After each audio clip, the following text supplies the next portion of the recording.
Your thoughts on what's happened to Jimmy Kimmel? Well, I think it's an example of the kind of the hollowness of people that have moaned about cancel culture, and conservatives in America who have constantly castigated people for restricting free speech. It was always just empty rhetoric. I think that the circumstances of what's happened to Jimmy Kimmel need to be examined in quite granular detail. There is a direct line between the federal government threatening a private company and the removal of a comedian for making a joke on air. And this is the sort of direction of travel that the US has been going in for, for a few years now. There is a kind of... There have always been these kind of threats that if Trump was returned to office, that he would, be more assertive in his crackdown on dissent. He's now become president, and all of those fears are being borne out. And there's a pettiness to it, Lewis, isn't there? Or there seems to be. I mean, it's far from petty if you're Jimmy Kimmel, obviously, and you're losing your job, and it shows a great deal of misuse of power if this has come from the top, from Trump. But there is a pettiness to all of this, isn't there? And we see it in people with dictatorish tendencies.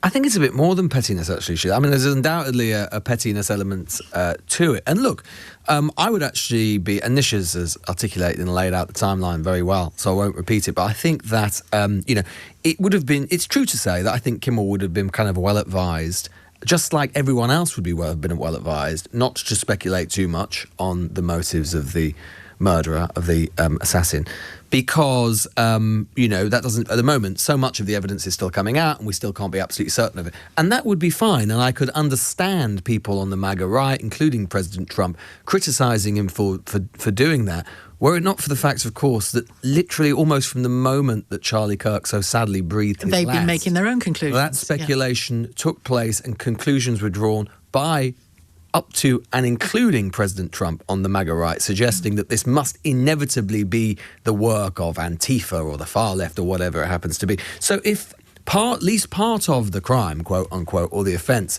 was that Kimmel was suggesting something or allegedly spreading misinformation about the motives of this person, then virtually the whole of American politics, especially the MAGA right, have been guilty of doing the same thing. And just on the point about the pettiness, I think the disturbing thing about American politics over the last 6 months, goes back a bit further, is that, I don't think that this would have happened. In fact, it didn't really happen in Trump 1.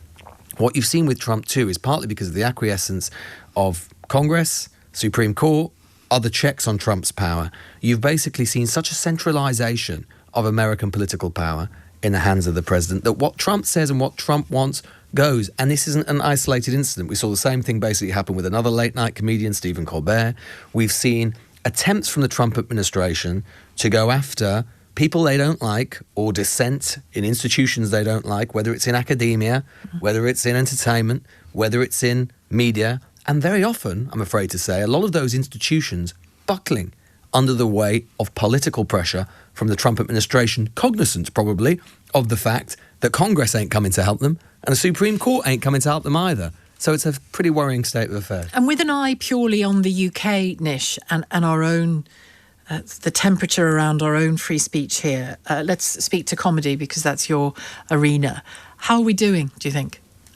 Well, it's hard for me to say, Sheila. I mean, I've had to pretend. I've received a string of text messages from people saying, "Can you believe this happened in America?" But I'd just like to quote to you from an article published in the Sun newspaper on the 11th of March 2021. BBC boss Tim Davie has axed the MASH report in his war on woke lefties. Sources close to the Director General said he felt the genre needed a radical overhaul as it was too biased against the Tories and Brexit. Mr Davie, 53, vowed to tackle left-wing comedy when he took over last summer and has acted by ditching the satirical show fronted by Nish Kumar, 35. Now, obviously, that's not a particularly nice thing for me to have to relive, apart from the fact that I was once 35 years old. But what I would say is that people have texted me all morning saying, "Are you surprised?" No, I'm not surprised. This literally happened to me. Yeah. When that article was published in The Sun, I asked the BBC repeatedly and have pressed them publicly to clarify that that was not the case. Nothing has ever happened from there. So I'm sort of struggling to join British people in sitting on a high horse. Yes. We're talking about this, yeah. Let me ask you, if Tim Davie had said to you over a coffee, listen, Nish, we think the balance politically of our comedy is a bit too heavy to the left, so we're not going to and I know this isn't what happened, but we're not going to reappoint you, or we're not going to recommission another series of the MASH report. Would that have been acceptable? Just take it off the air because you think it's not funny. I'm not sure what the obsession with balance in comedy is. Comedy is either funny or it's not funny. There's this idea that, we have to fixate on bias. That doesn't really make any sense. That's not... it's very important, and it's a kind of important responsibility we should guard against in terms of the way that news is broadcast. And it's very important that we have balance in our news broadcast and factually based news broadcasting. I think in this country there's an obsession with balance in comedy that doesn't seem to make any sense. Either the thing is funny or it's not funny. It wouldn't be quite... No, I think that's just the BBC, and that's a specific pressure that's applied by elements of the press on the corporation. But yes, I'm struggling to particularly see Britain as being this kind of bastion of free speech and free thought in comedy. But that's because I'm severely biased because of the things that have happened to me in my life and career. And I'll come to Lewis again in a sec, but do you think more broadly other types of sort of comedy talk, late night chat that's got a political slant to it is also becoming less and less visible on our televisions?